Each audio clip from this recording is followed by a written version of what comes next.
সম্মানিত ভাইয়েরা, খেয়াল রাখবেন, কোন পীর সাহেবের ব্যাপারে যদি আপনি রিপোর্ট চান, পীর সাহেবের বউয়ের কাছ থেকে শুনবেন। কথা কয় না, বোঝে নাই বোধ হয়। একজন পীর সাহেব হুজুর, উনি কেমন, রিপোর্ট নেবেন কার কাছ থেকে? কার কাছ থেকে? বউয়ের কাছ থেকে।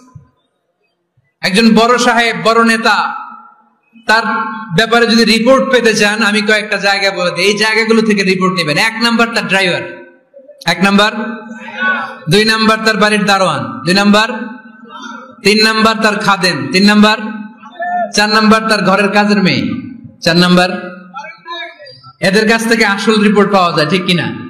এবার বিশ্বনবীর ব্যাপারে বিশ্বনবীর খাদেম কি বলে শুনবেন? বুঝে নাই বোধহয়। বিশ্বনবীর ব্যাপারে বিশ্বনবীর খাদেম কি কমেন্টস করছে শুনতে চান? খাদেমের নাম আরো জোরে বলতে হবে। আনাস রাদিয়াল্লাহু তাআলা, আনাস রাদিয়াল্লাহু তাআলা আনহু বলেন, বিশ্বনবী যখন মক্কা থেকে মদিনায় হিজরত করে আসলেন, মদিনার অলিতে গলিতে আনন্দের বন্যা বয়ে গেল। তলা আল বাদরু আলাইনা বলে সবাই বিশ্বনবীকে বরণ করে নিল, সবাই বিশ্বনবীর সাথে দেখা করতে আসলো। সবাই যখন আনসারী নারী পুরুষরা দেখা করতে যায়, আমার আম্মাও বলল, আনাস, মক্কা থেকে বিশ্বনবী এসেছে, চলো তোমারে নিয়ে দেখা করতে যাই। আনাসের মা, আনাস রাদিয়াল্লাহু তাআলা আনহু যখন খুব ছোট্ট, তিনি যে দেখে মানুষের ভিড়ে আনাসকে নিয়ে সামনে যাওয়া যায় না, আর তিনি দেখলেন মদিনার অলিতে গলিতে মানুষের ভিড়, আনসারী, আবাল বৃদ্ধ বনিতা, নারী পুরুষ সবাই বিশ্বনবীর সাথে দেখা করছে। আর যারাই দেখা করছে হাতে কোনো না কোনো হাদিয়া নিয়ে বিশ্বনবীর সাথে দেখা করতেছে। সুবহানাল্লাহ কইবেন না? আনসারী যত সাহাবারা বিশ্বনবীর সাথে দেখা করতে এসেছে, কি নিয়ে আসছে? কথা কয় না। তাহাদাও তাহাব্বু, হাদিয়া দাও, একে অপরকে হাদিয়া দাও। তোমাদের মধ্যে ভালোবাসার বন্ধনকে বাড়িয়ে দিবে কে? আনাসের মা বললেন, আমি মানুষ ধাক্কাতে ধাক্কাতে বিশ্বনবীর সামনে পর্যন্ত গেলাম, যে দেখি সবাই বিশ্বনবীর হাদিয়া দেয়। আমি বিশ্বনবীর সামনে যে কাঁদো কাঁদো সরে বললাম, ইয়া রাসূলুল্লাহ, ইয়া হাবিবাল্লাহ, লাম ইউবকি রাজুলুন ওয়ালা ইমরাআতুন মিনাল আমসার ইল্লা ক্বাদ আতহাফাকা বিতুহফা। ও নবী, আমি দেখতে পেয়েছি আনসারী এমন কোন নারী নাই, এমন কোন পুরুষ নাই যে আপনাকে আপনার হাতে কোনো না কোনো হাদিয়া দেয় নাই। ওয়া ইন্নী লা আকদিরু আলা যালিকা মা উতহিফুকা বি। কিন্তু ইয়া রাসূলুল্লাহ, ইয়া হাবিবাল্লাহ, আমার কাছে তো কোনো টাকা নাই, আমার কাছে কোনো পয়সা নাই, আমার ঘরে এমন কোনো জিনিস নাই যে জিনিসটা আমি আপনারে হাদিয়া দেব, ইল্লা ইবনি হাদা, আমার এই নার ছেড়া ধন কলিজার টুকরা সন্তান আনাস ছাড়া।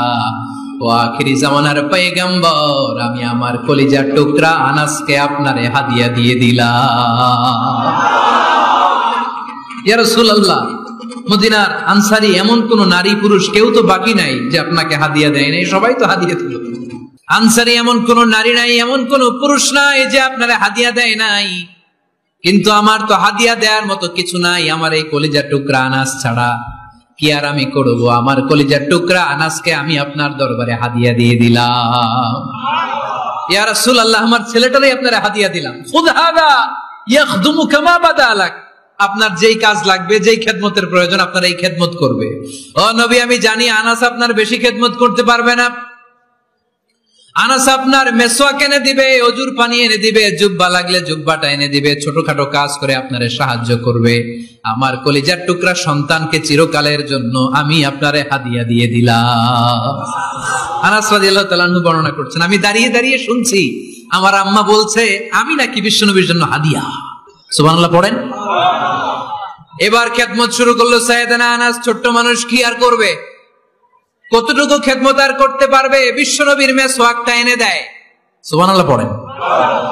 বিশ্বনবীর আতরের শিশিটা এনে দেয়, বিশ্বনবীর জাইতুনের তেলের বোতলটা আগিয়ে দেয়, বিশ্বনবীর জামাটা প্রয়োজনে বিশ্বনবীর হাতে এনে দেয়।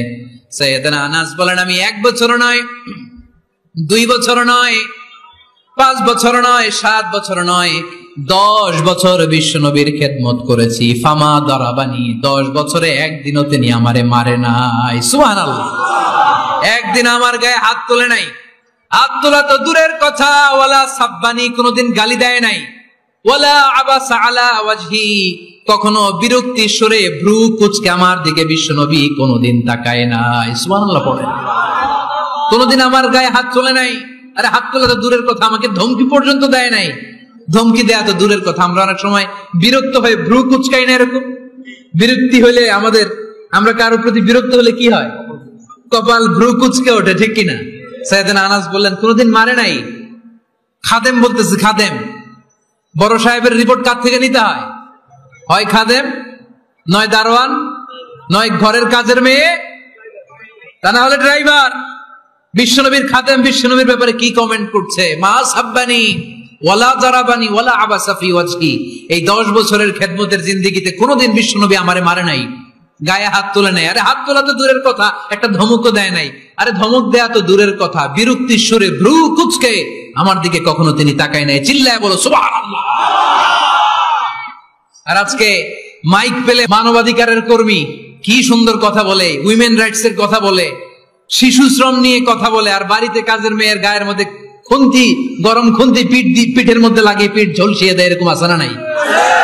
পত্রপত্রিকায় প্রায় দেখা যায় যে কাজের মেয়েদেরকে কি অত্যাচার করে। খুন্তি গরম করে করে চামড়ার মধ্যে লাগিয়ে স্কিন ঝলসে ফেলেছে, গ্রিলের মধ্যে বেঁধে রেখেছে, সময় মতো খাবার দেয় নাই, পিটিয়ে মাথার চুল কামিয়ে মাথা নেড়া করে দিয়েছে। এরকম আছে না নাই? এরা মানবাধিকারের ঠিকাদার, এরা মানবাধিকারের কথা বলে। আর বিশ্বনবী সাল্লাল্লাহু আলাইহি ইসলামের খাদেম বিশ্বনবীর ব্যাপারে বলেছে কোনদিন মাইর তো দূরের কথা, হাত তোলা তো দূরের কথা, আরে ধমক দেয়া তো দূরের কথা, বিরক্তির চেহারা নিয়েও কোনদিন বিশ্বনবী আমার দিকে তাকায় নাই। চিল্লায় পড়েন সুবহানাল্লাহ। বিশ্বনবী একবার সাইয়েদনা আনাস রাদিয়াল্লাহু তাআলা আনহুকে একটা ছোট্ট জিনিস আনতে পাঠালেন। সাইয়েদনা আনাস রাদিয়াল্লাহু তাআলা আনহু জিনিসটা আনতে যে মদিনার অলিতে গলিতে বাচ্চাদের খেলা দেখে জিনিস আনতে ভুলে খেলায় দাঁড়িয়ে গেলেন। ছোট মানুষ, ছোট্ট একটা বাচ্চা যদি আমার সাথে নেই, সে কি আমার প্রয়োজন বুঝবে? আমার সেন্টিমেন্ট যেরকম, বাচ্চা কি ওটা টের পাবে? ছোট্ট আনাসকে বললেন আমার জুব্বা নিয়ে আসো। বিষ্ণু সাল্লাল্লাহু আলাইহি ওয়াসাল্লাম শাম দেশের জুব্বা পড়তো, বলতেন জুব্বা নিয়ে এসো। জুব্বা আনতে যখন বেরোলেন আনাস রাদিয়াল্লাহু তাআলা আনহু, দেখলেন মদিনার অলিতে গলিতে বাচ্চারা কুতকুত খেলে। কি খেলে? আপনারা খেলেন? তো এই খেলা দেখে আনাস রাদিয়াল্লাহু তাআলা আনহু ভুলে গেলেন যে বিশ্বনবীর জামা আনতে হবে। উনি ভুলে যে উনিও দাঁড়িয়ে খেলা দেখতে শুরু করলেন। এখন ঘন্টার পর ঘন্টা যায়, আনাসও আসে না, জামাও আসে না। বিশ্বনবী ভাবলেন হায় রে, আনাস মনে হয় ভুলে গিয়েছে, কি আর করা যায়, নিজের জামা নিজেই নিয়ে আসে। বিশ্বনবী বের হলেন জামা আনতে। বের হয়েই দেখে মদিনার গলিতে বাচ্চারা খেলতেছে, ওইদিকে আনাস রাদিয়াল্লাহু আনহু দাঁড়ানো। বিষ্ণু সাল্লাল্লাহু আলাইহি ওয়াসাল্লাম কিছু বললেন না, যে উনিও আনাস রাদিয়াল্লাহু তাআলা আনহুর পাশে দাঁড়িয়ে খেলা দেখতে আরম্ভ করলেন। সুবহানাল্লাহ পড়বেন না? সাইয়েদনা আনাস খেলা দেখতে হঠাৎ বিশ্বনবীর দিকে চোখ পড়ে গেছে। বিশ্বনবীর চোখের দেখে যখন সাইয়েদনা আনাস রাদিয়াল্লাহু তাআলা আনহুর চোখ পড়ে গেছে, সাইয়েদনা আনাস বলে আমার কলিজাটা এখান থেকে এই দিকে চলে আসছে। ভয়ে। কিসে? ভয়ে। উনি বললেন আমার গলা শুকিয়ে যেতে আরম্ভ করলো, কাঁপতে লাগলাম। আয় হায়, এখন আমার মনে পড়ছে বিশ্বনবীর জামা আনতে পাঠাইছিল, ভুলে গেছে খেলার আবেশে পড়ে। উনি বললেন বিশ্বনবী আমারে ধমক দেন নাই, আমার গায়ে হাত তোলেন নাই, জামা আনতে পাঠাইছি, এখানে খেলা দেখতেছো এটাও বলেন নাই, বিরক্তিও প্রকাশ করেন নাই। বিশ্বনবী শুধু একটা হাসি দিয়েছেন, স্মাইল। কি দিয়েছেন? একটা মুচকি হাসি দিয়েছেন। কি হাসি? সাইয়েদনা আনাস বলে ওই যে ওই দিনের বিশ্বনবীর মুচকি হাসির শাসন মরার আগের দিন পর্যন্ত আমি আনাসকে সোজা রাস্তায় রেখেছি, আর ডানে বায়ে নেই। শাসন করতে জানলে লাঠি লাগে না, শাসন করতে জানলে ধমক লাগে না, শাসন করতে জানলে পিট্টি দেয়া লাগে না। মুচকি হাসি দিয়েও শাসন করা যায় কি যায় না? সাইয়েদনা আনাস বললেন কোনদিন মারে নাই, কোনদিন ধমক দেয় নাই, সব সময় আমাকে আদর করেছে। চিল্লায় পড়েন সুবহানাল্লাহ। এজন্য সব সময় বিষ্ণু সাল্লাল্লাহু আলাইহি ওয়াসাল্লাম শ্রমিকদেরকে ভালোবাসতেন। শ্রমিক কোনো লজ্জা নাই, লজ্জা হচ্ছে